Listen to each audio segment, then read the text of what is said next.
घरवा कहिया आइबो कवरवा कब सजइबो घरवा कहिया आइबो कवरवा कब सजइबो पियावा डरै बरवा हो देव घरवा कब घुमइबो पियावा डरै बरवा हो देव घरवा कब घुमइबो छुट्टिया लेके आइबो गे मोरिया हम सजइबो छुट्टिया लेके आइबो गे मोरिया हम सजइबो चढ़ते धनी सावनवा देव घरवा तोरा घुमइबो चढ़ते धनी सावनवा देव घरवा तोरा घुमइबो चढ़ते धनी सावनवा चढ़ते धनी सावनवा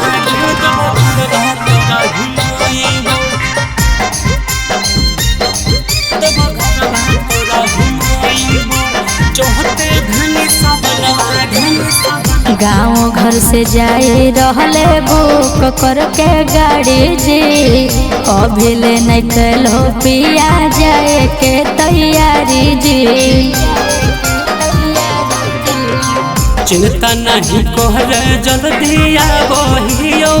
घर गे अच्छा बाबा धाम लेके जहिबो धानी अपना चोर गे हाँ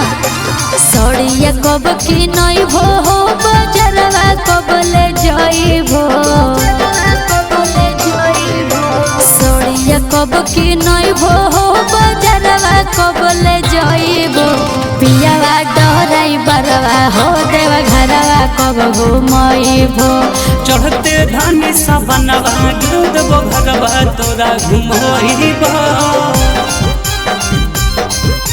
चढ़ते धनी सावनवा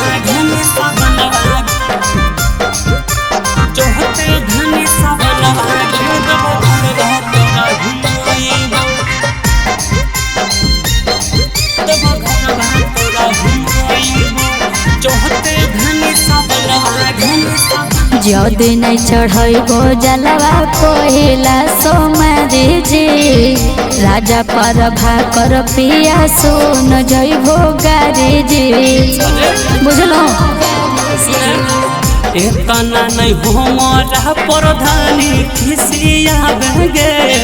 तनी तनी बात पर नहीं मुहावा फूला गे